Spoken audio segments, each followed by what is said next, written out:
The Quran and Hadith accuse the Jews of having killed the prophets. Whose and which prophets did they allegedly kill? It is ironic that the Jew-hater Muhammad should include the above statement in his Quran. Why should Muhammad care if the Jews killed any of their own? They were not killing Arab prophets, not that there were any after all. Did all the Jews of the ancient world participate in these killings? Are all the Jews all over this globe guilty for the acts of some individuals or groups among them? If so, then all the followers of Muhammad, all hundreds of millions of them, should be held responsible for all the acts of terror conducted by some of them in the name of Allah and Muhammad and Islam. The same can also be applied to Christianity. The Crusaders committed heinous crimes not only against the Mohammedans, but also against other Christian sects and Jews in Europe. They did so in the name of Christianity. But Jesus never allowed such acts of wanton manslaughter or any acts of violence whatsoever. Should all Christians all over the world be held responsible for these acts? Christians in Africa, in Asia, in the Americas, for all time? Also, should all the followers of Muhammad be held responsible, all hundreds of millions of them, for the real slaughter of Umar ibn al-Khattab, of Uthman bin Affan, of Ali ibn Abi Talib, of Al-Hussein bin Ali, and all of the tens of Khalifas who suffered the same fate during 1400 years of Muhammadan Islam? Of course, some inordinately clever Muhammadan will remark, but these were not prophets. True, but they were, according to the traditions, Allah's regents on earth, carrying the mantle of the Quran and Muhammad's Sunnah. Can any follower of Muhammad reveal to our listeners which group of Jews killed which prophets? Could they also reveal the circumstances and dates of these events? Can any one of them name these allegedly slaughtered prophets? Why do the followers of Muhammad always use a double standard with an obscene degree of hypocrisy, whereby they attack the religious beliefs and integrity of Christians, Jews, Hindus, Buddhists, Zoroastrians, animists, and pagans, but will not accept or allow any criticism of their own wanting cult belief system? Al-Baqarah 2.87. Is it that whenever there comes to you an apostle with what you yourselves desire not, you are puffed up with pride? Some you called impostors, and others you slay. 291. Say, why then have you slain the prophets of Allah in times gone by, if you did indeed believe? Al-Imran 3.21. As to those who deny the signs of Allah and in defiance of right, slay the prophets, and slay those who teach just dealing with mankind, announce to them a grievous penalty. So-called believers and unbelievers, be aware of the following facts. 1.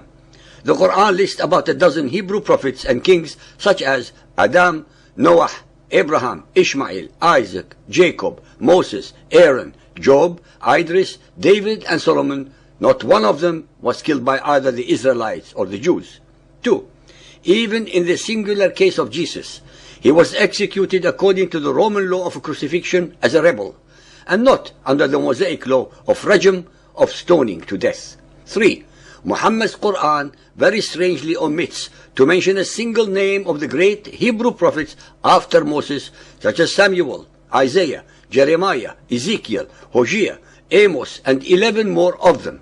Yet all the Jews, very conveniently and without a single proof, are accused of slaughtering their prophets. As we have shown throughout our series, that the astounding lack of veracity in the Quran precludes it from having ever been divinely revealed. That the Quran in reality is the sole product of Muhammad's own alter ego. His hatred, lust, narcissism, anger, fear, total incomprehension of the biblical events and characters, historical and space dislocations, grammatical and lexical errors, plagiarism, etc. But cleverly projected into the unsuspecting mouth of Allah, the name of the supreme rock god of the Kaaba. Ladies and gentlemen, please remember that Muhammad's Quran went through two distinct stages.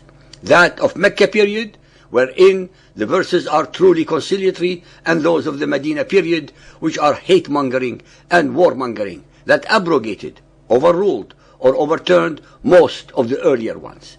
These abrogating and abrogated verses occur in 71 out of 114 chapters, representing an incredible 62.28% change of Allah's mind, are actually a reflection of Muhammad's own split personality. On the one hand, he recites a decent, humane, and just precept or concept. Then, on the other hand, he overturns and replaces it with another, hate-mongering and merciless one. Take the following as representing only a few examples. Sahih al-Bukhari Hadith 6.298 narrated by Abu Huraira. Allah's Apostle said, "No child is born except in al-Fitra, Islam, and then his parents make him Jewish, Christian or Magian. As an animal produces a perfect young animal, do you see any part of its body amputated?" Fitra is an Arabic word meaning innate human nature or primordial nature of sinlessness and innocence. Sahih al-Bukhari 4.256 narrated by Asab bin Jathama. The Prophet was asked whether it was permissible to attack the pagan warriors at night with the probability of exposing their women and children to danger. The Prophet replied, "They, the women and children, are of them," i.e. the pagans. So what happened to the innocence or state of fitra that Muhammad had earlier attributed to children? Al-Baqarah 2.136. Say ye, we believe in Allah and the revelation given to us and to Abraham, Ismail, Isaac, Jacob and the tribes, and that given to Moses and Jesus, and that given to all prophets from their Lord. We make no difference between one and another of them, and we bow to Allah in Islam. Al-Fath 48.28. It is He who has sent His apostle with guidance and the religion of truth, Islam, to proclaim it over all religion. In an instant, they make no difference between one and another of them, evaporates into thin air, and is replaced by the assertion, Islam will prevail over every other religion. So, this is the example of the tolerance of Muhammad and Islam that we hear so much about. Al-Baqarah 2.256. There is no compulsion in religion, for the right way is clearly from the wrong way. Al-Imran 3.85. Anyone desires a religion other than Islam, never will it be accepted of him. So what happened to the no compulsion statement that Allah instructed Muhammad to recite? Al-Baqarah 2.62. Those who believe in the Quran and those who follow the Jewish scriptures and the Christians and the Sabians, and who believe in Allah and the last day and work righteousness shall have their reward with their Lord. On them shall be no fear, nor shall they be grieving. Al-Imran 3.118. O you who believe, take not into your intimacy those outside your religion, pagans, Jews and Christians. They will not fail to corrupt you. They only desire your ruin. Rank hatred has already appeared from their mouths. What their hearts conceal is far worse. 3.73. And believe no one unless he follows your religion. This is tolerant Muhammadan Islam at its mildest form. Al-Ankabut 29.46. And dispute ye not with the people of the book except with means better. Say, we believe in the revelation which has come down to us and with that which came down to you. Our Allah and your Allah is one, and it is to Him we bow in Islam. Al-Saf 61.9. It is He who has sent His apostle with guidance and the religion of truth, Islam, that He may proclaim it over all religion, even though the pagans may detest it. Another beautiful example of the compassion, tolerance, and mercy of the cult of Muhammad. Al-Kafirun 109.6.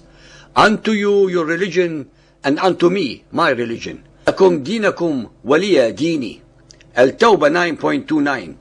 Fight those who believe not in Allah nor the last day, nor hold that forbidden which has been forbidden by Allah and His apostle, nor acknowledge the religion of truth, Islam, even if they are the people of the book, Jews and Christians, until they pay the jizya with willing submission and feel themselves humiliated. So-called believers, how can you intellectually, morally or theologically judge or accept as true that such incontrovertibly and blatantly contradictory statements are emanating from any omniscient and infallible divinity?